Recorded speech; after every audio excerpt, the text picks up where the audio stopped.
नमस्कार, मैं डॉक्टर अखिलेश कुमार, वर्धमान महावीर खुला विश्वविद्यालय के ई आचार्य ऑनलाइन लर्निंग प्लेटफॉर्म पे आपका स्वागत है।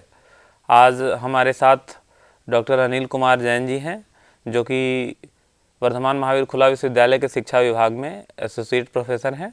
Thank you. और हमारे एमए एजुकेशन प्रोग्राम के कोऑर्डिनेटर भी हैं। इनके पास 24 साल का शिक्षण अनुभव और इनका प्रिय विषय है रिसर्च मेथोडोलॉजी, जिसमें सैम्पलिंग पर खास करके इनको महारत हासिल है। आज हम डॉक्टर अनिल कुमार जैन जी से डिस्कस करेंगे कि क्लस्टर सैम्पलिंग क्या होती है, क्लस्टर सैम्पलिंग कब करना चाहिए, और क्लस्टर सैम्पलिंग के विषय में सारी डिस्कशन जो भी हम करेंगे आज डॉक्टर अनिल कुमार जैन जी से। सर, आपका स्वागत है। धन्यवाद डॉक्टर अखिलेश, बहुत अच्छा विषय आपने चयन किया है और शोधार्थियों के लिए ये महत्वपूर्ण मुद्दा है कि न्याय दर्शन कैसे किया जाए। और न्याय दर्शन में भी बहुत सारे प्रकार होते हैं और उन प्रकार में जब तक कि जानकारी, गहनता से जानकारी हमारे शोधार्थियों को नहीं मिले तो शोध में बहुत अवरोध आते हैं। मुझे लगता है कि आज आप क्लस्टर सैम्पलिंग की बात शोधार्थियों से करना चाह रहे हैं, तो ये मैं मान के चलता हूं कि आप लोगों ने प्रोबेबिलिटी सैम्पलिंग और नॉन प्रोबेबिलिटी सैम्पलिंग के बारे में ज़रूर सुना होगा। दो मुख्य भागों में बांटा जाता है, जिसको प्रायिकता चयन कहते हैं और अप्रायिकता चयन कहते हैं। जी। तो इस प्रायिकता चयन के अंतर्गत ही, प्रोबेबिलिटी सैम्पलिंग के अंतर्गत ही सिंपल रैंडम सैम्पलिंग भी होती हैं, स्ट्रेटिफाइड सैम्पलिंग भी होती हैं और इसी तरह से क्लस्टर सैम्पलिंग भी होती हैं।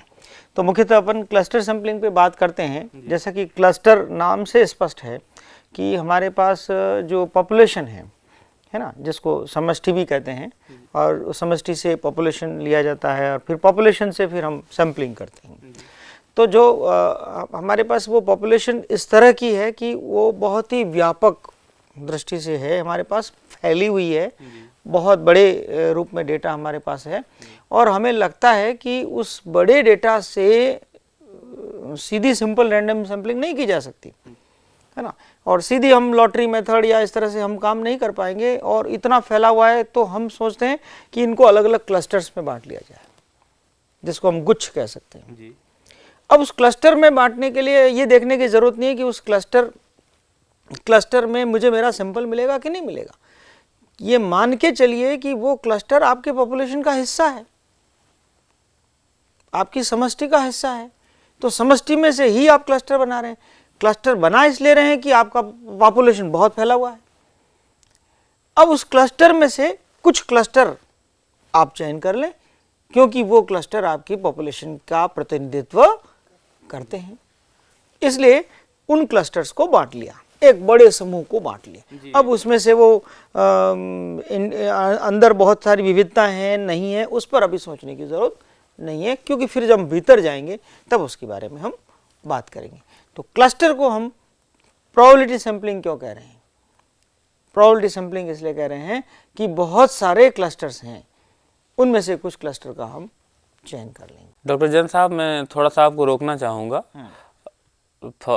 For the sake of me, just I would like to clarify कि जैसा कि आपने बताया कि जब सैंपल बहुत बड़ा होता है और डायरेक्ट सिंपल रैंडम सैम्पलिंग करना पॉसिबल नहीं होता है, तब छोटे छोटे क्लस्टर में, छोटे छोटे समूह में बांट लेते हैं क्लस्टर सैम्पलिंग में। इसका मतलब ये हुआ कि क्लस्टर सैम्पलिंग में जो क्लस्टर में हम बांटते हैं, ये पॉपुलेशन के सब ग्रुप्स में हम बांट लेते हैं। बिल्कुल, छोटे छोटे सब ग्रुप, छोटे छोटे अगर पॉपुलेशन को हम एक बड़ा सेट मान लें, बिल्कुल, तो ये उसके सबसेट हो गए, उसके सबसेट हो गए। बिल्कुल, जी जी। और हर सबसेट में वो उस पॉपुलेशन की कैरेक्टरिस्टिक्स का प्रतिनिधित्व जी करेगा। जी। डॉक्टर जैन साहब, हमारे साथ हमारे रिसर्च स्कॉलर भी बैठे हैं। अगर आप इधर से देखें, प्रज्ञा त्रिपाठी जी हैं, वीरेंद्र जी हैं, मिराज अहमद जी हैं और विजेंद्र जी हैं। इनके मन में भी कुछ प्रश्न होंगे क्लस्टर सैम्पलिंग से संबंधित, तो अगर आप इजाज़त दें तो। बिल्कुल, शोधार्थियों, आपका स्वागत है। आप अपने अपने शोध के विषय में और जहां क्लस्टर के बारे में आप बात करना चाहें, बिल्कुल निसंकोच आप पूछिए, क्या आप अपनी जिज्ञासाएं हैं? सर नमस्ते, मैं प्रज्ञा त्रिपाठी एजुकेशन डिपार्टमेंट से हूँ। और सर मेरा क्वेश्चन ये है कि जब क्लस्टर सैम्पलिंग हमें किस सिचुएशन में करनी चाहिए?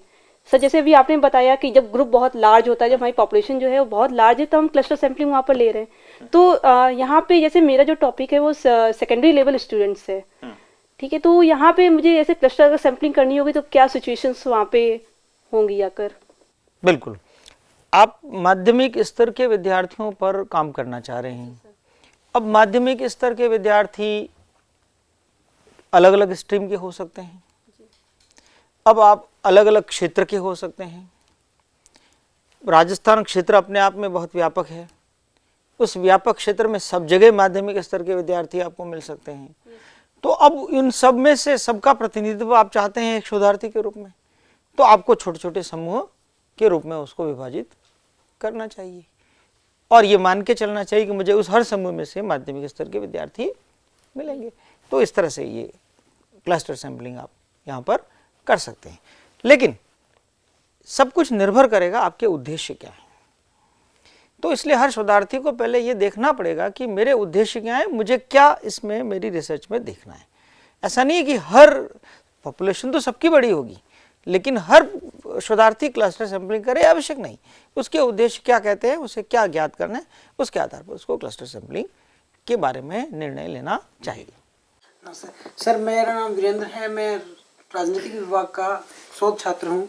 सर, मेरा जो शोध की समस्या का जो विषय है, भारत में व्याप्त आतंकवाद का राजनीतिक संदर्भ में अध्ययन, क्या इसमें क्लस्टर सैंपलिंग की संभावना बनती है? भारत में व्याप्त आतंकवाद का राजनीतिक संदर्भ में अध्ययन, ठीक है। अब आतंकवाद को आपने निश्चित रूप से डिफाइन किया होगा अपने रिसर्च में, आतंकवाद के कुछ पैरामीटर्स तय किए होंगे। अब वो आतंकवाद को डिफाइन करते समय जब आपने पैरामीटर्स तय किए होंगे तो आपने ये भी देखा होगा कि इन पैरामीटर्स के से संबंधित जो क्षेत्र है वो मुझे इस भारत में कहाँ कहाँ दिखाई पड़ता है।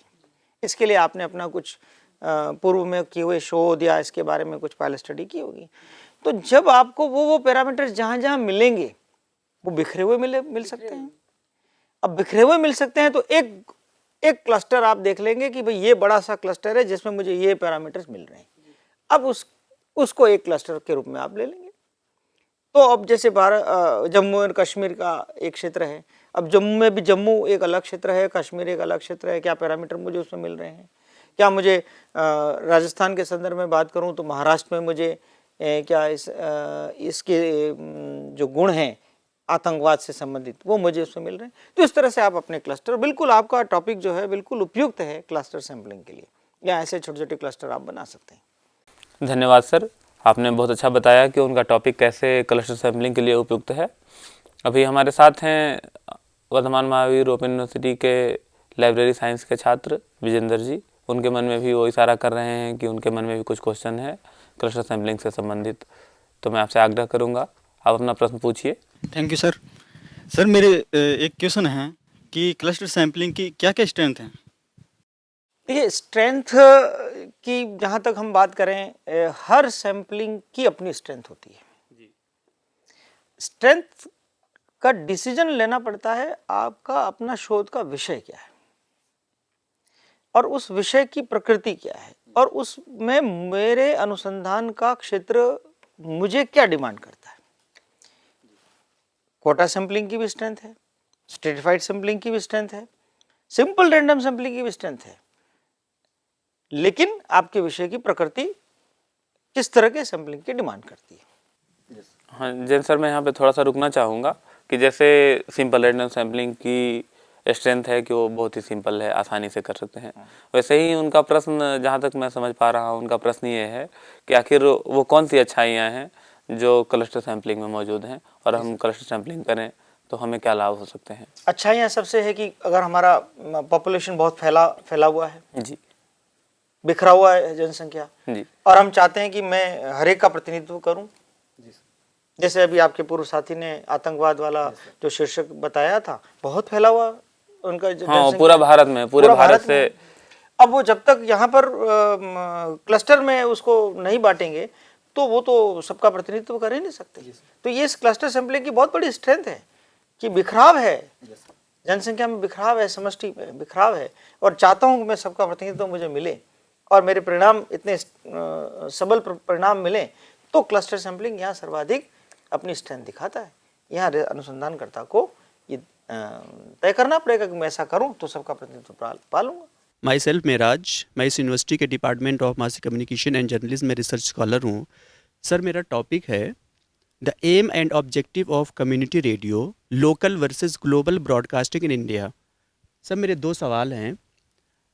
पहला सवाल ये है कि क्या क्लस्टर सैम्पलिंग कोटा सैम्पलिंग से अलग है? अगर अलग है तो कैसे है? बिल्कुल। मिराज, इस प्रश्न को आपके अनुसंधान के शीर्षक से थोड़ा हटकर समझते हैं, है ना? जो कोटा सैम्पलिंग है वो नॉन प्रोबेबिलिटी सैम्पलिंग के अंतर्गत आता है ना, और क्लस्टर सैम्पलिंग है वो प्रोबेबिलिटी सैम्पलिंग के अंतर्गत आता है। अब जैसा कि मैंने शुरू में बताया था कि नॉन प्रोबेबिलिटी सैम्पलिंग में हम ये नहीं देखते हैं कि कोई भी आ जाए, है ना, जबकि प्रोबेबिलिटी में तो हम ये कहते हैं कि कोई भी आ जाए, और इसमें तो हमें भी जो पर्पस है हमारा या जो जिसको हम चाहते हैं वही मिले। तो यहाँ हम क्या करते हैं कि उसके कुछ कोटास बना लेते हैं, छोटे छोटे ग्रुप्स बना लेते हैं, और उस ग्रुप्स में फिर हम ये देखते हैं कि ग्रुप ऐसा बनाते हैं जिसमें मुझे जैसा चाहिए वैसा मिल जाए। सब ग्रुप? हाँ, सब ग्रुप, कि जैसा मुझे चाहिए, मेरे अनुसंधान के हिसाब से मुझे चाहिए वैसा मिल जाए। जबकि वहाँ हम ये मान के चलते हैं कि मैं क्लस्टर ही ऐसे बना रहा हूँ, इतने इस रूप में बना रहा हूँ कि मुझे उसमें उनके आने की संभावनाएं होंगी। जबकि यहाँ तो हम वो बनाएंगे कि संभावना हो नहीं हो, इसलिए ऐसा बनाओ कि वो आए ही आए, वो आ ही जाए। तो यहाँ भी बना रहे हैं समूह, लेकिन वो छोटे समूह इस तरह से बना रहे हैं कि मुझे उसमें से वैसे मिल जाए। सर एक छोटा सा सवाल और है, उसी का सप्लीमेंट्री है कि अभी जो बातचीत हो रही थी तो डॉक्टर अखिलेश सर ने पहले चर्चा की कि if population is larger then we should categorize in cluster sampling.